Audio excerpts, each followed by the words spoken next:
क्या आपको लगता है कि आप एक लीडर हो तो आपको अपनी एबिलिटी क्यों डेवलप करनी चाहिए? अगर आप लीडर हो ही ऑलरेडी तो आपको अपनी एबिलिटी क्यों डेवलप करनी चाहिए? Yes, anyone? अगर आपको लगता है कि आप लीडर हो तो आपको अपनी एबिलिटी क्यों डेवलप करनी चाहिए, या किसी भी इंसान को अपनी एबिलिटी क्यों डेवलप करनी चाहिए? आगे बढ़ने के लिए और विजन સુધી પહોંચવા માટે, राइट?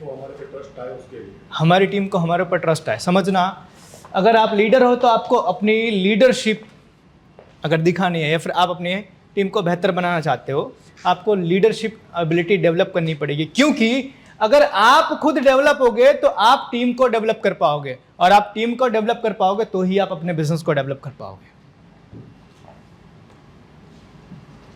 आपका बिजनेस उतना ग्रो नहीं कर रहा है जितना आपको करना चाहिए। इसका मतलब यह है कि अभी भी आप उतना ग्रो नहीं कर पाए हो जितना आपके बिजनेस की रिक्वायरमेंट है। परीक्षा में उसको उतना ही नंबर मिलता है जिसको जितना आता है। धंधे में उसको उतना ही ग्रोथ मिलता है जिसकी लीडरशिप एबिलिटी जितनी है। सिंपल सा लॉजिक है। मैंने पहले ही कहा, आपकी कंपनी आपकी पर्सनालिटी से ज्यादा बड़ी नहीं बन सकती। तो हमें अपने अंदर लीडरशिप एबिलिटी इसीलिए डेवलप करना जरूरी है क्योंकि हमारी एबिलिटी बढ़ेगी, हमारी लीडरशिप क्वालिटी बढ़ेगी तो ही हम अपने बिजनेस को डेवलप कर पाएंगे। तो हमें एक लीडर बनना पड़ेगा, और लीडर बनने के लिए हमें अपने आप को डेवलप करना पड़ेगा। तो समझना, ये एंटरप्रेन्योर का स्टेज है। जब हम अपने बिजनेस की शुरुआत करते हैं ना, तब हम सब काम खुद करते हैं।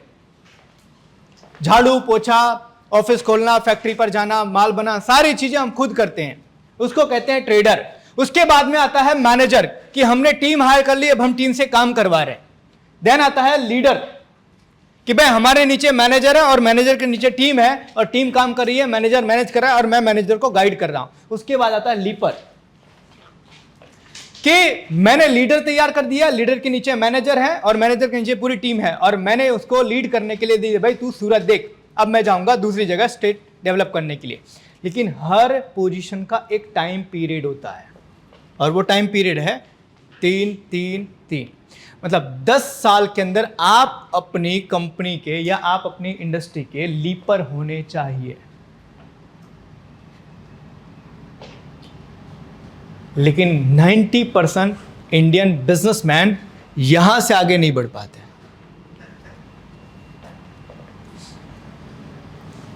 हम अपनी कंपनी के फिलहाल मैनेजर हैं, क्योंकि हम अपनी कंपनी में 4 दिन नहीं जाएंगे तो क्या होगा, है ना? तो हम एक्चुअल में अपनी कंपनी में अभी मैनेजर हैं। तो हमें अब मैनेजर से लीडर बनना है, तो उसके लिए हमें सिस्टम और प्रोसेस बनाना सीखना पड़ेगा। अब एज अ लीडर अगर हमें डेवलप होना है तो हमें सिस्टम कि बिना मालिक के कंपनी कैसे चलती है वो सीखना पड़ेगा, और उसके लिए हमें कुछ चीज करने की बहुत जरूरत है। बट सबसे पहले यह समझ लो कि एक इंसान जब ग्रो नहीं होता तो उसकी वजह क्या होती है। एक इंसान लीडर नहीं बनता, उसकी वजह क्या होती है, कोई बताएगा? ओवर डिसीजन पावर और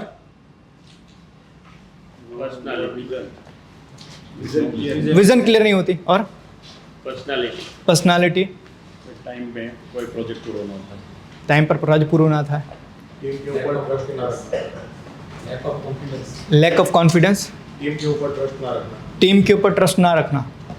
समझो, एक लीडर जो होता है उसका सबसे बड़ा दुश्मन पता है कौन कौन सा होता है, जो उसको लीडर बनने नहीं देता? सबसे पहला, too slow for taking decisions. Decision लेने में बहुत ढीला, मुझे करना है कि नहीं करना है, इसको सोचने में कितने साल निकाल देते हैं, ये करूं कि ना करूं, ऐसा होना चाहिए कि नहीं होना चाहिए, और ऐसा करने में हम बहुत समय निकाल देते हैं। एक कंपनी के ऑनर का इंटरव्यू चल रहा था, 5 साल के अंदर उन्होंने 7,000 करोड़ की कंपनी बनाई, 7,500 करोड़ की कंपनी बनाई। रिपोर्टर ने पूछा सर आपका बिजनेस इतना तेजी से ग्रो हुआ, उसका कारण क्या है? उन्होंने बोला हार्ड वर्क, मेहनत, परसिस्टेंस। ये बोला सर ये सारी चीज़ें तो सब बोलते हैं, एक्चुअल में क्या कारण है? तो बोला जानना चाहते हो? बोले हाँ। बोले मेरे ग्रोथ करने का सबसे बड़ा कारण है कि मैं डिसीजन बहुत फास्ट लेता हूं। रिपोर्टर ने बोला तो इसमें आपको नुकसान होता होगा। बोले लाखों का, लेकिन फायदा करोड़ों का होता है।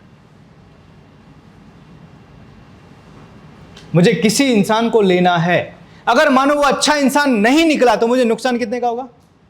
20, 50 हजार, लाख रुपए इतने का ना। अगर वो अच्छा हुआ तो मैं एक और फैक्ट्री शुरू। लेकिन ये डिसीजन लेने में हमें पता होता है हमारी कंपनी के अंदर कौन सा स्टाफ है जो हमारी कंपनी को आगे बढ़ने नहीं दे रहा है। हम उसको निकालना चाहते हैं, लेकिन हम निकालते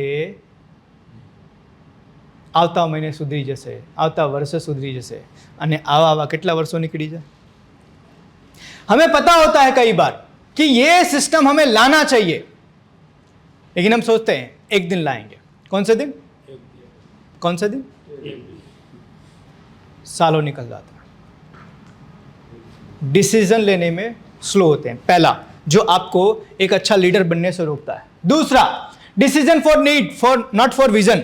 समझो कई बार डिसीजन हम बिजनेस के ना आज के हिसाब से लेते हैं, ना कि भविष्य को ध्यान में रख के।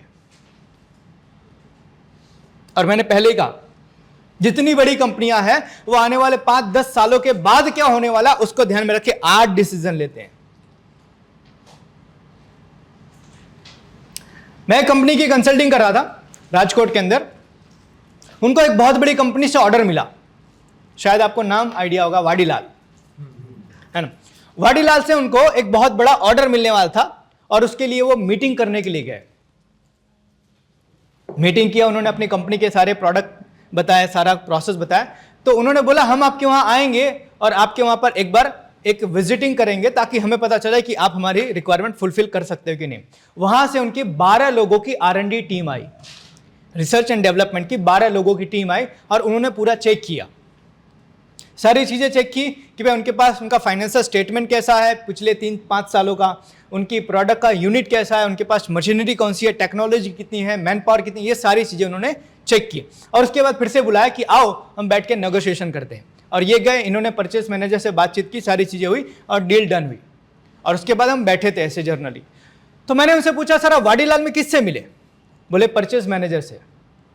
मैंने पूछा आपका परचेस मैनेजर कहां है? आपका जनरल मैनेजर कहां है? आपका सेल्स मैनेजर कहां है? आपका मार्केटिंग मैनेजर कहां है? होल एंड सोल में।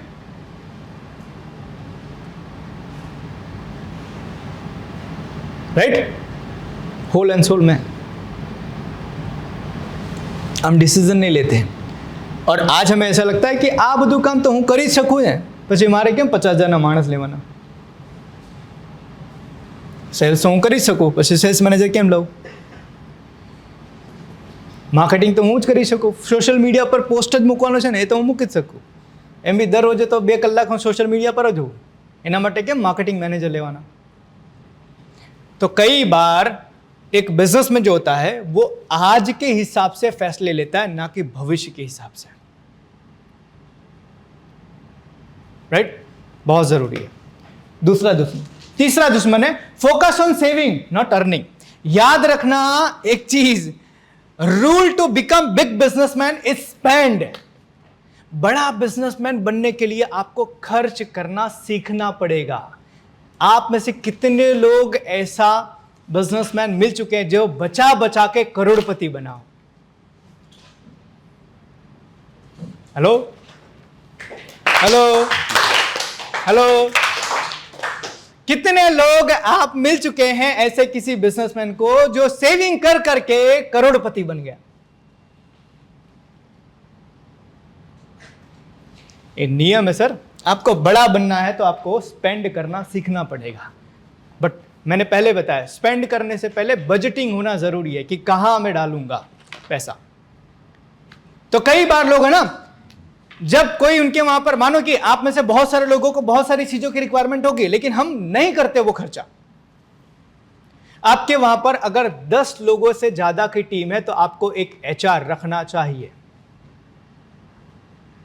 आपके वहां पे 10 लोगों से ज्यादा की टीम है तो आपको एक एचआर रखना चाहिए। और जब हम ये बताते हैं कि आपको एचआर रखना चाहिए, नाना साहब बजट ज नहीं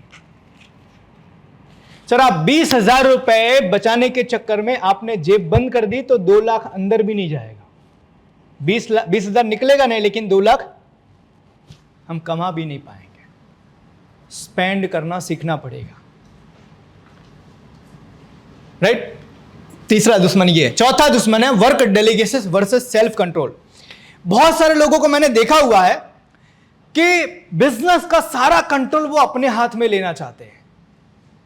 हर चीज मेरे से होकर जानी चाहिए। और हमारी टीम को हम इतना ट्रेंड करते हैं ना, वो टेम्पा वाला आता है ना, उसको 50 रुपए देना कि 70 रुपए देना, वो भी डिसीजन मैं लूंगा,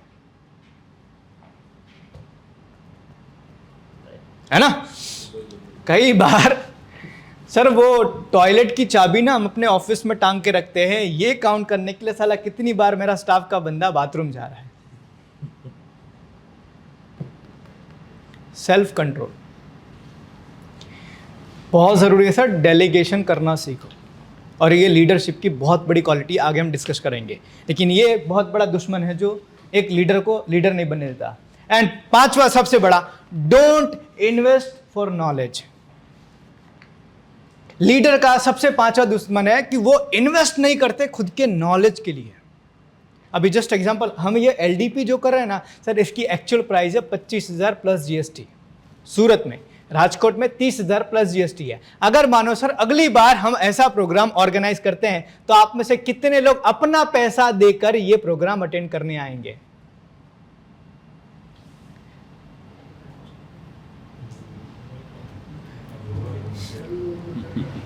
समझो सर कि बहुत जरूरी है। हम इन्वेस्टमेंट कहां कर रहे हैं? हम अपने नॉलेज को बढ़ा नहीं रहे। आपको पता है दुनिया का हर बड़ा बिजनेसमैन कोई ना कोई कोच, मेंटर या कंसल्टेंट रखता है, क्योंकि सब में मास्टर नहीं होते हैं। और ये एक लीडर को लीडर बनने से रोकता है, क्योंकि वो अपनी लीडरशिप एबिलिटी नहीं बढ़ाते, उसके लिए वो इन्वेस्टमेंट नहीं करते। हम सब अपने घर का बजट बनाते हैं, हम सब अपने गाड़ी का बजट बनाते हैं, घूमने का बजट बनाते हैं, कपड़ों का बजट बनाते हैं, नॉलेज का बजट बनाते हैं कि इस साल मुझे नॉलेज के पीछे कितना खर्चा करना है, नहीं बनाते। एंड प्रकृति का एक नियम है, जब तक कुछ दोगे नहीं तब तक कुछ मिलेगा नहीं।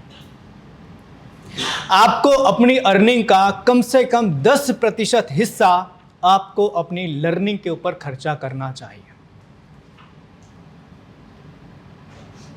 आपको अपनी अर्निंग का 10% हिस्सा आपको अपनी लर्निंग पर खर्चा करना चाहिए। तो ये 5 चीजें हैं जो एक लीडर को लीडर बनने से रोकते हैं। चेक कर लो कहीं इसमें से आप कोई गलती तो नहीं कर रहे हो, क्योंकि अल्टीमेटली होगा क्या, जिस वक्त से हम बेहतर बनना बंद कर देते हैं ना, उस वक्त से हम बदतर बनना शुरू हो जाते हैं। आज से हमने सीखना बंद कर दिया ना सर, आज से हमारे बिजनेस के अंदर डाउनफॉल आना शुरू हो जाएगा। आपको पता भी नहीं चलेगा कि कब आप मार्केट से खत्म हो गए।